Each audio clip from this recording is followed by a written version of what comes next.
मित्रों, आज हम आपको रामायण में घटित एक रोचक कथा के बारे में बताएंगे जिसमें बाली और हनुमान जी के बीच हुए युद्ध का वर्णन मिलता है। कैसे हनुमान जी ने वानर राज बाली के घमंड को चकनाचूर कर दिया था। रामायण में बाली का वर्णन है। बाली और सुग्रीव को ब्रह्म जी के वंशज माना जाता है। वानर राज बाली किष्किंधा का राजा था और सुग्रीव का बड़ा भाई था। बाली को वरदान प्राप्त था कि उसके सामने जो भी युद्ध के लिए आएगा उसका आधा बल बाली को प्राप्त हो जाएगा। इस वरदान के आशीर्वाद पर बाली ने बड़े योद्धाओं को धूल चटाई है। यहाँ तक कि रावण को भी अपनी पूंछ से बांधकर 6 महीने तक पृथ्वी के चारों ओर यात्रा करते रहे थे। रामायण में हनुमान और बाली के युद्ध की एक दिलचस्प घटना है। वरदान के घमंड में बाली एक दिन जंगल में चिल्ला रहा था, है कोई जो मुझे मार सकता है? किसी ने माँ का दूध पिया है जो मेरे साथ प्रतिस्पर्धा करेगा? हनुमान जी उसी जंगल में तपस्या कर रहे थे और अपने भगवान राम के नाम का जप कर रहे थे। बाली चिल्ला रहा था जिससे उनकी तपस्या में बाधा आ रही थी। उन्होंने बाली से कहा, हे वानर राज, आप बहुत शक्तिशाली है, कोई भी आपको हरा नहीं सकता है, लेकिन आप इस तरह चिल्ला क्यों रहे हैं? इस बात को सुनकर बाली को क्रोध आया। उन्होंने हनुमान जी को भी चुनौती दे दी।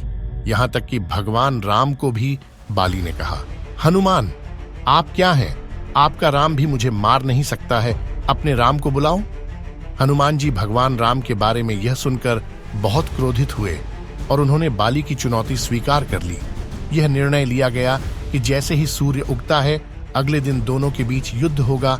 अगले दिन युद्ध से पूर्व हनुमान जी के पास ब्रह्मदेव प्रकट हुए।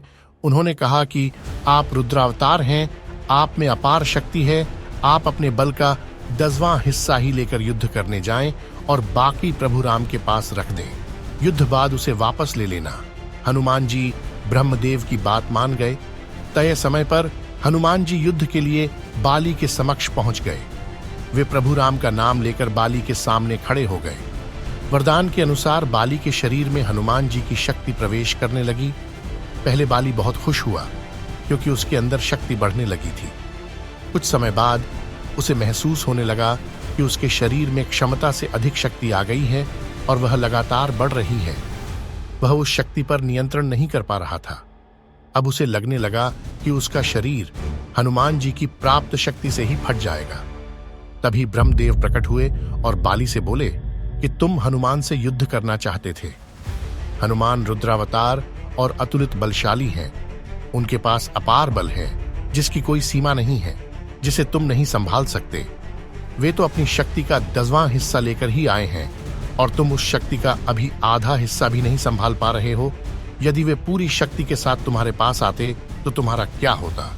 इस तरह से बाली बिना युद्ध किए ही हनुमान जी की शक्ति से परिचित हो गया। तो मित्रों, इस तरह हनुमान जी ने घमंड में चूर बाली का घमंड तोड़ दिया था।